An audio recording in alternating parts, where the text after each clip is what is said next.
da criação, segredos da criação do mundo e os primórdios da humanidade.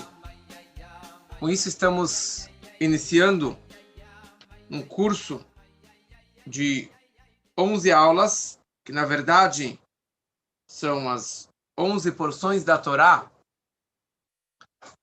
do livro Bereshit, e cada semana iremos pegar alguns tópicos da Parashá, porque é impossível pegar a Parashá inteira, a Parashá é enorme, a Parashá da semana tem vários e vários assuntos, então cada semana eu vou pegar uma história, uma ideia, se aprofundar nessa ideia e tentar levar isso daqui na nossa vida, na prática, o que nós podemos realmente aprender para o nosso dia a dia.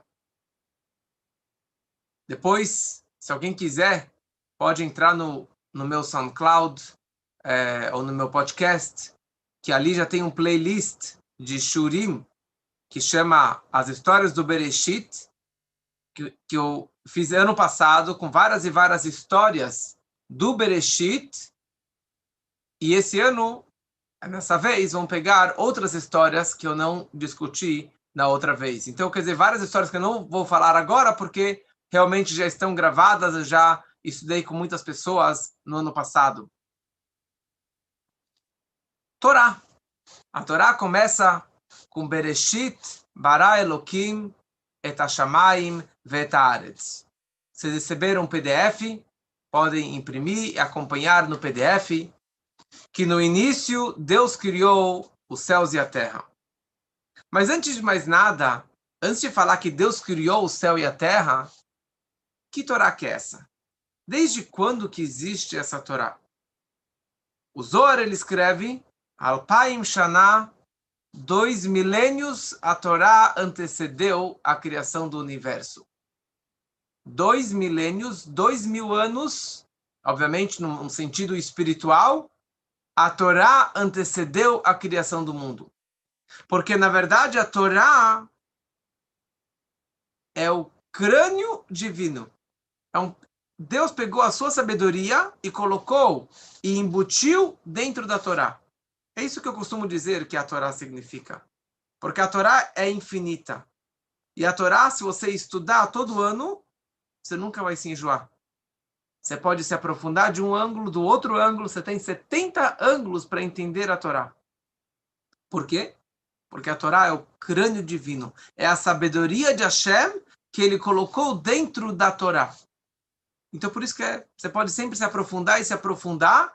E mais do que se aprofundar, o propósito da Torá, Torá significa, são as mesmas letras de Hora'á, ensinamento, mensagem para a nossa vida.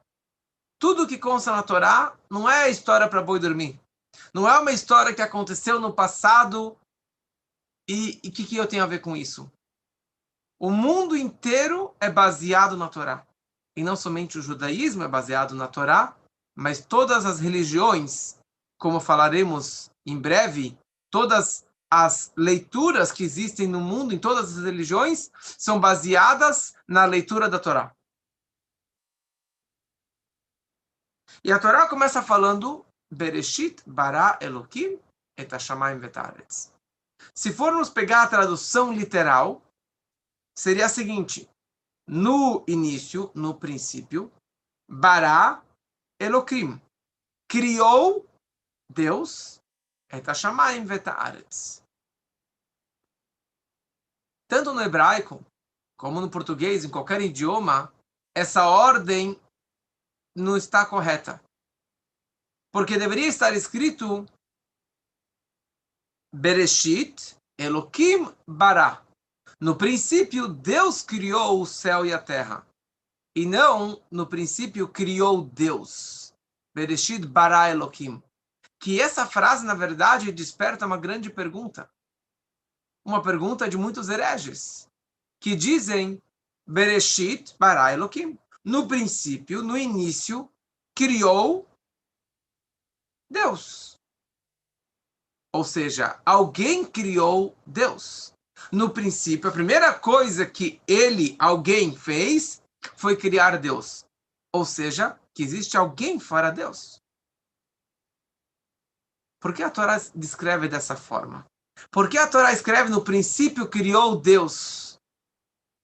Então, na verdade, tem uma história conhecida que aconteceu com o rei Ptolomeu do Egito, que viveu do ano 287 antes da Era Comum, que é bem na época do segundo Beit HaMikdash. A história é muito longa, mas ele realmente tinha 995 livros. E ele queria completar a sua biblioteca para que tivesse 1000 livros.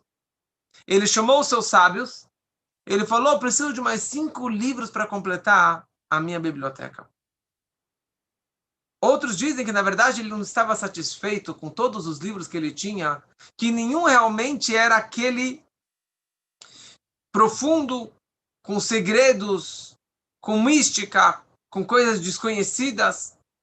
E seus sábios falaram, olha, a Torá dos judeus é a sabedoria mais profunda, com realmente muita coisa que você não tem em nenhum outro livro, nenhuma outra literatura.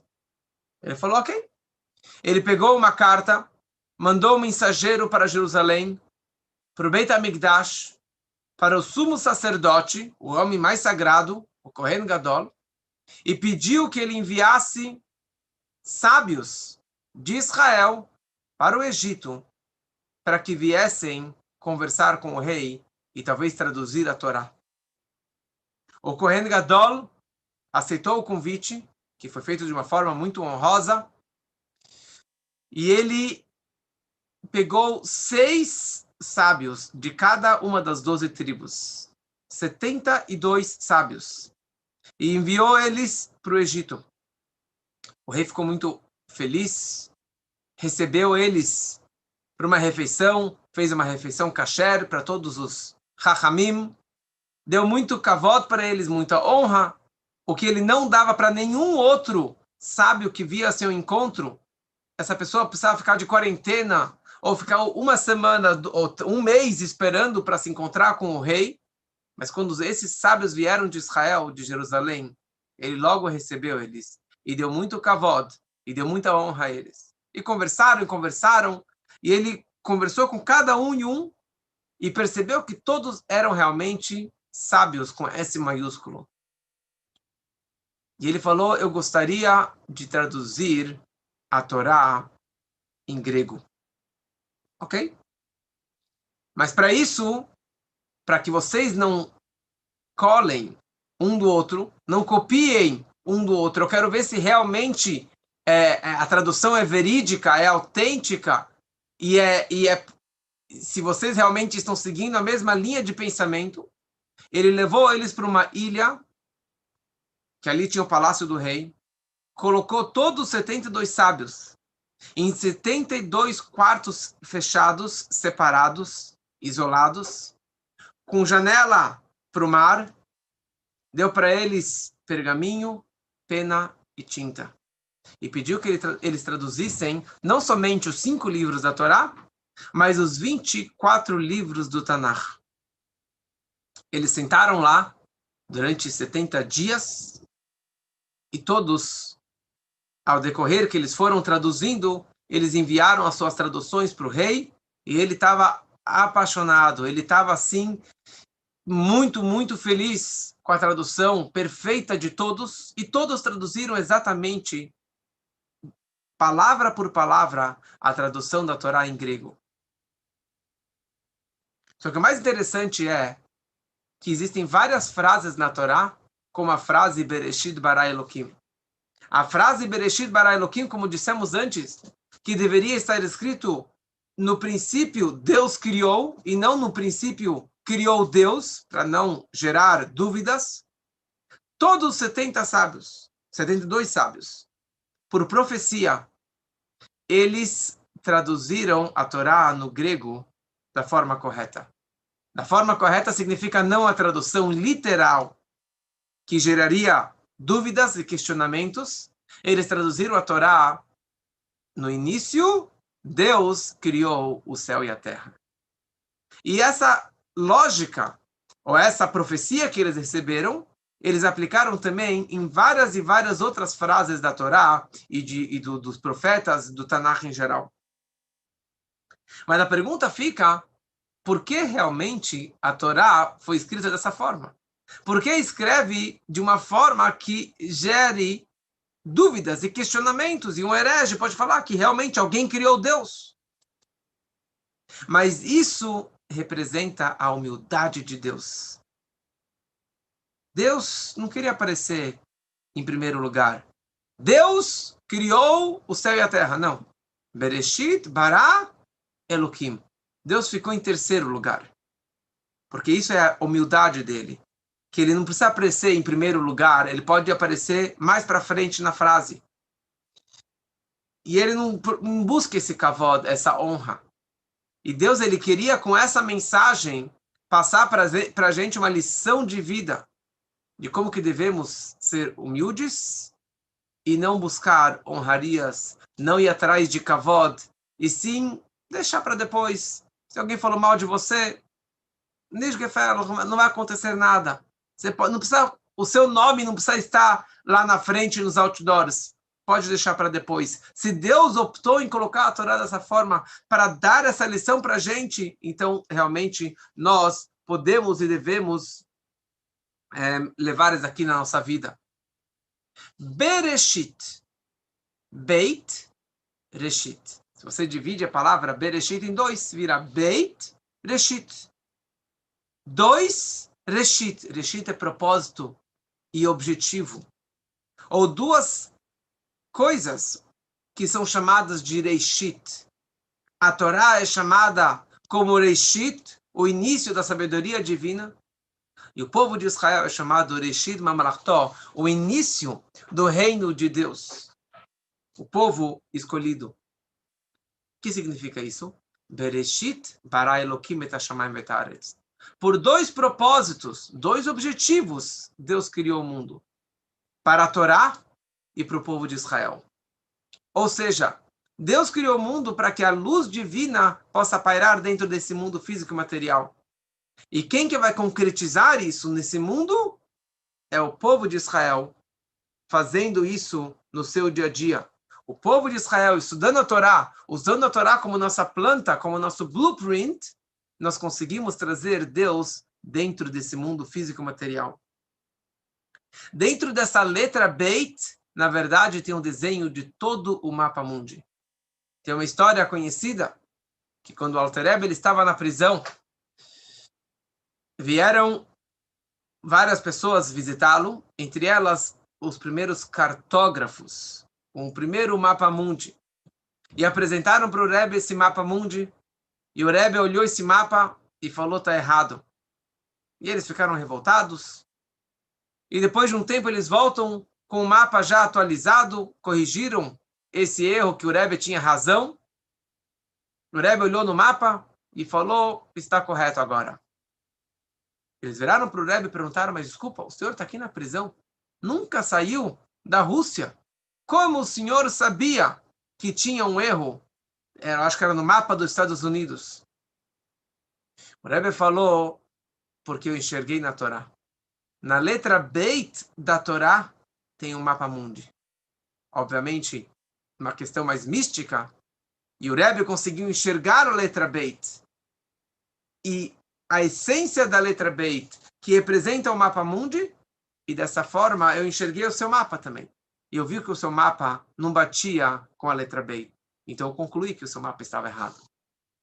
Ou seja, o blueprint da criação é a Torá. Istakel beoraita, fala o Zohar, Deus enxergou na Torá e ele criou o universo, ele criou o mundo. Vamos passar um pouquinho algumas ideias de cada dia da criação. Primeiro dia, Deus ele criou Bereshit bara Elokim et hashamayim vet haaretz, o céu e a terra. Vayomer Elokim yehi or, Deus ele falou que haja luz. Então a primeira coisa que ele criou a luz. Que luz que é essa? Foi uma luz máxima. Era uma luz infinita. Era uma luz que se a pessoa pegasse enxergasse com essa luz, ela conseguiria enxergar de um canto do mundo, do outro lado do mundo. Não era a luz do sol, não era a luz do dia. Era uma luz muito espiritualizada. Então Deus ele viu que o mundo não iria aguentar, suportar a energia dessa luz, e ele enterrou, ele guardou, ele colocou numa gnizá essa luz e guardou isso para os tzadikim, para os justos, na era messiânica, quando que eles vão ter acesso máximo a essa luz. E na verdade ele guardou isso onde? Ele guardou essa luz dentro da Torá. E por isso a pessoa ela consegue mergulhar na Torá e descobrir os segredos da Torá, ela vai achar essa luz espiritual que Deus guardou lá dentro. E os tzadikim, eles têm acesso. Por isso que os tzadikim, os justos, eles fazem milagres. E eles conseguem enxergar o outro lado do mundo, ou o que aconteceu e o que irá acontecer. Por quê? Eles têm acesso a essa luz. Essas são histórias do Rebbe, dos tzadikim, do Baal Shem Tov, que conseguiam enxergar o que estava acontecendo no outro canto do mundo. Como? Simplesmente porque eles tinham acesso a essa luz. Se você quiser mais informações dessa luz, ontem eu gravei um shiur, que está no meu SoundCloud, sobre a luz que foi criada no primeiro dia da criação. E naquele dia, Deus criou 10 coisas. 10 coisas foram criadas no primeiro dia do Gênesis. O primeiro, os céus. Bereshit bara Elokim et hashamayim. Ele criou os céus. E quer dizer que ele criou os céus, ele juntou fogo e água e congelou, e isso virou céus. Ele criou a terra, que é redonda, e os céus estão ao redor dessa terra. E a terra está no meio do universo. Terceira coisa que ele criou, que foi a primeira ou a terceira, que foi a luz que falamos. E no momento que você tem a luz, você tem a ausência da luz, que é a escuridão. Ele criou Roshech. Vetohu, vavohu. Tohu, na verdade, é um verde que está ao redor do mundo. E deste verde que gerou, que surge a escuridão. Vavohu. Vohu, quer dizer, traduzem como caos, tohu, vavohu como caos. Mas, na verdade, isso representa grandes rochas que estão na crosta terrestre, que delas saem as águas da crosta terrestre. Ele criou a água, ele criou a noite, e ele criou a luz, ou seja, a luz, ele separou a luz e a escuridão. Então a luz virou dia, e a noite e a escuridão virou noite. E a 10ª coisa, Veruach Elokim, o Espírito de Deus, o Espírito divino, ou seja, os ventos, os ventos do mundo, os 4 ventos dos 4 cantos do mundo. Essas foram as 10 coisas que Deus ele criou no primeiro dia da criação. No segundo dia, Deus ele criou o firmamento, Raquia. Por quê? Porque a água estava em todo lugar. Tinha água em cima, água no meio, água embaixo. Então Deus ele decidiu separar essas águas, as águas de cima e as águas de baixo. Interessante, uma coisa que eu notei melhor agora, estudando isso, que eu sempre achava que tinha água de cima e água de baixo. Mas tem a água de baixo, que é a água que temos aqui no mundo, no planeta Terra. Existe a água de cima, que é uma água espiritual, que é uma água muito refinada e muito elevada. E no meio, entre essas duas águas, tem o Shamayim, tem os céus, que é a Uraquia, que é esse firmamento. Então, na verdade,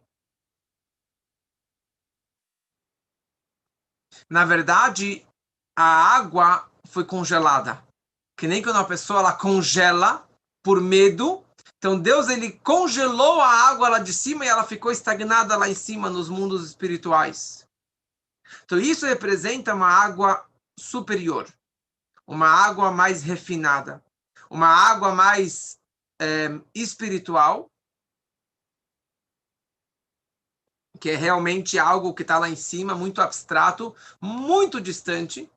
Quer dizer, não é uma água física, e sim água espiritual, explicado realmente na mística, o poder dessa água espiritual. Depois tem o Raquia, o firmamento, que ali ele colocou, na verdade, os céus, Shamaim. Existem 7 céus. E depois ele colocou as águas inferiores, as águas de baixo, que as águas que nós temos aqui embaixo.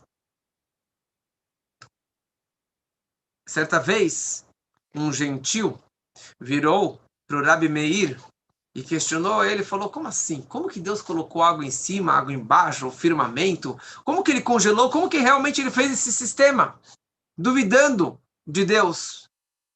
E Rabi Meir, ele pega uma garrafa na mão e ele tinha um buraco em cima da garrafa e na parte inferior da garrafa ele fez vários buraquinhos, vários furinhos e colocou água dentro.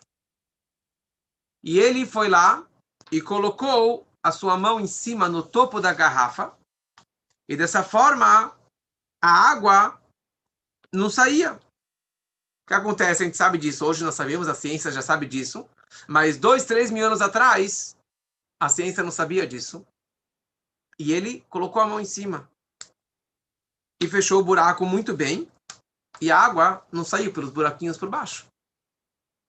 E o homem ficou surpreso. Falou, como que você fez isso? Falou, simplesmente.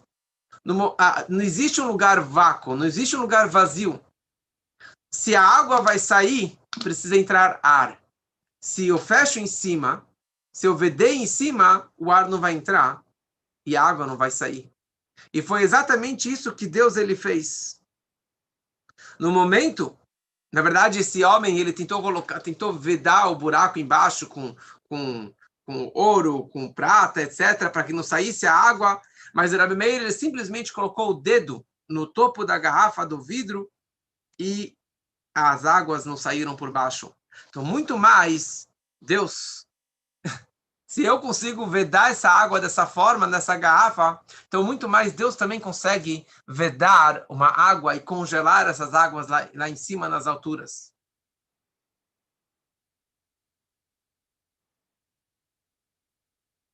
No terceiro dia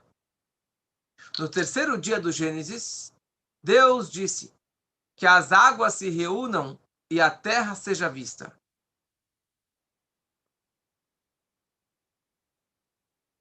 Nesse dia, Deus ele fez 3 ordens. Ele ordenou 3 coisas. Primeira coisa, ele ordenou a terra. Ele falou para a terra que as águas se reunissem num lugar e que a terra ia baixar e seria possível enxergar a terra. Porque a terra já existia de antes, né?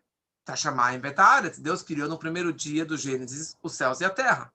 Só que já que a terra estava encharcada com água, porque a água estava em todo lugar, então a terra não era reconhecida como terra. E não existia terra no mundo, porque o mundo estava alagado, estava inundado com águas. Então Deus virou que as águas fossem por um canto e a terra aparecesse. E foi isso que aconteceu. E a terra expeliu toda a água que estava dentro dela, e agora apareceram os continentes. Então completou o trabalho da terra. E por isso que Deus virou para a terra e falou, o seu nome é Eretz, terra. Eretz vem na palavra Ratzon, vontade, porque você fez a vontade divina. E Eretz vem de Ratz, de correr, porque ela correu em fazer imediatamente a ordem divina. Por isso que Deus primeiro deu o nome da terra como Eretz e depois apelidou os mares como Yamim. Então, Deus, na verdade, ele virou para a água e falou para que toda a água ficasse num lugar só. E as águas não sabiam para onde ir. Para onde que a gente vai? Tá bom, tudo bem, a gente vai obedecer sua ordem, mas para onde que devemos ir? E daí Deus realmente mostrou para eles onde que eles deveriam ir. E daí formou o oceano, que na verdade são os oceanos que cobrem o mundo todo, mas é chamado de um oceano. E Deus determinou que os oceanos eles cobrissem 1/3 do mundo. 1/3 do mundo. E nesse momento, os oceanos foram para o seu lugar e as terras, ou os continentes apareceram. E isso demonstra a grandeza de Deus. Porque apesar que nós temos um oceano, vários oceanos, e vários mares e rios, lagos, e o peixe que tem num oceano não é o gosto do peixe que está no lago ou que está no outro oceano. Nós temos o salmão do Alasca e o salmão que está em outro. Cada lugar ele tem um outro gosto. E essa que é a grandeza de Deus, que apesar que é um oceano, mas cada lugar tem um outro gosto, tem uma outra definição, uma outra espécie dos peixes que ainda não existiram, mas que logo foram criados. E a grande pergunta é, por que existe areia?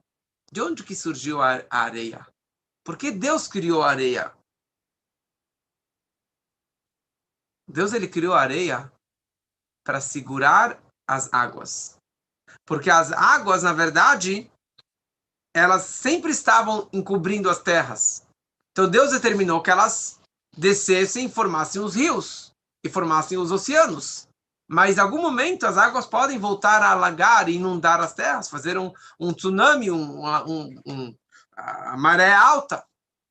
Então Deus colocou areia em todos os oceanos, ao redor de todos os oceanos, para barrar esta água, para lembrar a ordem divina. É uma cerca para as águas. É um lembrete para as águas. Vocês querem sair daqui? Não, não, não, não, não. Deus não permitiu. Deus determinou com vocês que vocês não podem sair do seu lugar, vocês não podem sair do mar e do oceano.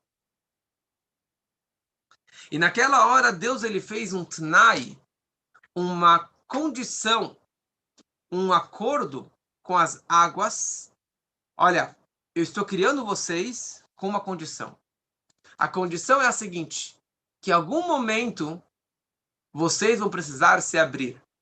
Se um povo judeu, que vai surgir daqui 2 milênios, precisar, em algum momento, que as suas águas se abram, vocês vão se abrir perante o povo judeu.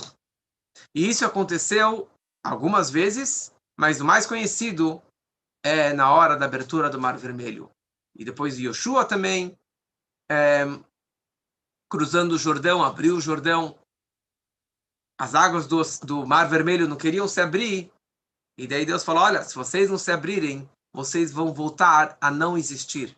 Vão voltar o que eram antes da criação. Porque eu te criei desde o início com esse tnai, com essa condição, para que vocês abrissem para os judeus quando que eles precisassem da sua ajuda, abrindo as suas águas.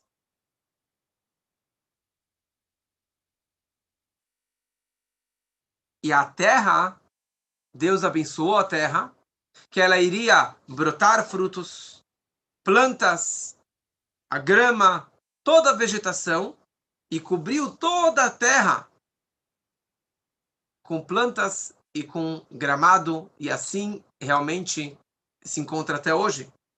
E Deus deu uma bênção, et pri osepri, uma árvore frutífera que gera frutos. Então aqui tem algumas coisas. Quando Deus criou as árvores, todas as árvores eram frutíferas. E todos os troncos também eram comestíveis. Não somente o palmito. Mas todos os troncos eram comestíveis. Isso ele perdeu essa característica na hora do pecado do fruto proibido. Quando eles saíram do paraíso. Na era messiânica, as árvores novamente, todas as árvores voltarão a ser frutíferas e todos os troncos também serão comestíveis. Então não haverá mais fome sobre a terra. E Deus abençoou que o fruto terá sementes e a semente vai ter todas as características daquela fruta, e aquela semente pode gerar uma outra árvore, uma outra fruta, e assim por diante, de uma forma que nunca vai acabar. Cada planta, Deus determinou um anjinho, um malach, ou um mazal, que é responsável por aquela planta, por aquela graminha. E quando que o anjo bate naquela plantinha, aquela planta ela cresça. Makebov omer gadel. Ele bate naquela planta e ele fala cresça. Ou seja, cada planta, cada uma desse mundo vegetal tem um anjo responsável por ele, pelo seu crescimento. Menos 4 plantas, que são exatamente as 4 plantas que usamos agora em Sukkot, das 4 espécies. Que essas 4 espécies, os anjos não são responsáveis por elas, e sim o próprio Deus é responsável por elas. Por isso que elas têm realmente uma kedushá, uma santidade a mais. E por isso que pegamos bem essas 4 plantas na festa de Sukkot. No 4º dia, Deus disse: sejam luminárias no firmamento. E criou a luz maior para governar o dia, e a menor para a noite, e as estrelas. E Deus viu que era bom, e foi dia, e foi noite, 4º dia. Ou seja, Deus criou no 4º dia o sol e a lua. E aqui a Torá chama essas 2 luminárias como as 2 grandes luminárias. Shnei Ma'orot HaGedolim. Um minutinho só. Cadê a luz até hoje? No 1º dia, 2º dia, no 3º dia? Só no 4º dia que foram criadas 2 luminárias, o sol e a lua? Mas até aquele dia, aquela luz que foi criada no 1º dia do Gênesis, ela estava iluminando. Ela estava brilhando. E quando chegou o 4º dia, Deus partiu essa luz em 2, dividiu essa luz em 2 e criou dela as 2 grandes luminárias, o sol e a lua. E o sol e a lua, os 2 tinham luz própria. Sim, a lua tinha luz própria. E a lua tinha o mesmo tamanho que o sol. Só que a dona lua virou para Deus e reclamou. Falou: Hashem, não pode ter 2 reis reinando ao mesmo tempo. Ou eu, ou ela. Ou a lua, ou o sol. E Deus falou: olha, você tem razão. Você tem razão. Então sabe o quê? Você não vai reinar mais. E Deus diminuiu o tamanho da lua, que são centenas de vezes menor do que o tamanho do sol, e também aumentou o tamanho do sol. E mais uma coisa, Deus retirou a luz própria da lua. Então a lua virou a lua que nós conhecemos hoje em dia, que não tem luz própria, que ela simplesmente reflete a luz do sol, e tem as várias fases da lua, e tem momento que você não consegue nem enxergar a lua por causa da luz do sol, e mensalmente a lua ela desaparece. Só um detalhe, que nosso povo é comparado com a lua, que também tem os vários ciclos, que aumenta, diminui, e nunca está realmente com a luz própria. E da mesma forma que a lua voltará na era messiânica a ter luz própria e a ter o tamanho original, assim também será com o nosso povo, que terá um crescimento eterno com a luz máxima na era messiânica, se Deus quiser, em breve. Deus criou o sol, mas não só para iluminar. O sol também temos a fotossíntese. Do sol nós temos calor e várias plantas e frutas que dependem unicamente do sol e do calor. A lua também, ela tem algumas missões no mundo. A lua cheia, nós temos maré alta. Lua menor, você tem a maré baixa. A gestação, isso é comprovado claramente que a gestação, ou o parto, na verdade, tem muito a ver também com a mudança do ciclo da lua. o novo ciclo de lua, isso pode fazer uma criança nascer, uma mulher que já está no final da gravidez. Por quê? Isso é uma forma que Deus criou desde o Gênesis. E depois, no quinto dia, Deus ele criou as aves e os peixes. Na verdade, o mundo foi criado com 4 yesodot, 4 fundamentos: terra, ar, fogo, terra, água, fogo e ar. E cada criatura foi formada pelos 4 elementos. Cada criatura tem mais ou menos de um ou outro. E por isso, você tem animais, você tem pedras mais pesadas, a terra que é mais pesada, a lei da gravidade, porque o elemento, a base terra é muito maior do que o ar. E assim por diante. Então, os peixes e as aves foram criadas basicamente com água e com ar.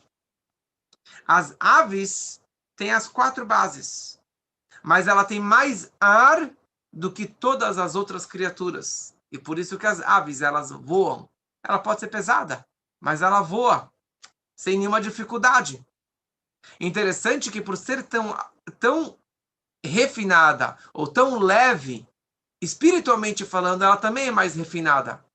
E por isso que na hora de fazer o abate numa ave kasher, basta só um dos 2 sinais na garganta, certo? No pescoço da galinha, ou de qualquer ave, para fazer dela kasher. Num animal, você tem que cortar 2 sinais. Numa ave, 1 sinal, porque ela já é mais espiritualizada. Os peixes não precisa de abate kasher. Ele tem que ser um animal kasher, um peixe kasher, com escama e barbatana, mas não precisa de um abate kasher. Por quê? Porque ele mora na água. Ele é tão espiritualizado que ele não precisa nenhum abate.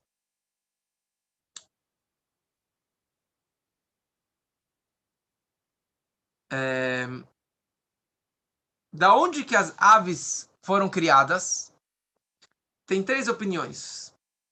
Ou que as aves foram criadas da água, da própria água, ou que elas foram criadas de um barro muito fino que está no fundo do mar, ou uma terceira opinião, e a mais aceita, que foram criadas da espuma que boia em cima da água, que é algo muito leve, que está acima, digamos assim, que seria o equilíbrio entre a água e o ar, é essa espuma. E daí que surgiram as aves. E a Torá descreve que nesse dia foram criados Taninim Hagdolim, os grandes Taninim, grandes criaturas. Que grandes criaturas que foram essas? Não são os dinossauros, ok? Isso com certeza que não é. Não são os dinossauros, mas tem nos comentaristas 4 opiniões sobre os Taninim. Uma primeira explicação, que são peixes enormes, baleias enormes que têm histórias de pescadores, histórias do Talmud e dos Medrashim, descrevendo como que tinham realmente peixes enormes e que talvez até existam lá mergulhados no fundo do oceano, que são quilômetros e quilômetros, que nenhum ser humano chegou lá embaixo. Uma segunda explicação são 70 sarim, 70 ministros ou anjos celestiais que são responsáveis pelos 70 povos, pelas 70 nações. Uma terceira opinião, que os Taninim Agdolim representam anjos que foram criados no 5º dia. Alguns anjos com a base, o elemento fogo, e outros com o elemento água. E a quarta opinião, e a mais aceita, que isso representa o peixe que é chamado o Leviatã. Leviatã é um peixe enorme, na verdade foram 2 peixes, macho e fêmea, que Deus criou no Gênesis, enormes. E o macho matou a fêmea. Porque se eles se multiplicassem, o mundo ia desaparecer. Porque eles eram peixes enormes. Então matou a fêmea, e Deus salgou essa fêmea e guardou da carne desse peixe para a refeição dos tzadikim, dos justos na era messiânica. O Leviatã nós vamos comer na era messiânica. E interessante que o Medrash ele descreve que de vez em quando acontece terremotos, a terra treme. Por que acontece isso? Porque o Leviatã, ou esses peixes enormes lá no oceano, eles balançam as nadadeiras e com isso estremece as águas e os continentes e a terra estremece. Isso acontece uma vez a cada 70 anos, esse tremer das terras. E Deus ordenou aos pássaros e aos peixes pro revu se multipliquem e gerem filhotes. Uma brachá, pela primeira vez que apareceu, que Deus não falou isso aqui para os frutos, porque os frutos já são frutíferos, eles já se multiplicam, mas os peixes, já que nós comemos tantos peixes e pássaros e aves, e um mata o outro, come o outro, então Deus deu para eles uma brachá especial para que eles se multiplicassem e que nunca realmente fossem extintos. E depois, no sexto dia da criação, primeiro Deus criou os animais, os répteis, os mosquitos e todos os tipos de bichos. E depois Deus criou Adão e Eva, Adam e a Chava. Primeiro Deus criou Adão e depois ele criou a Chava.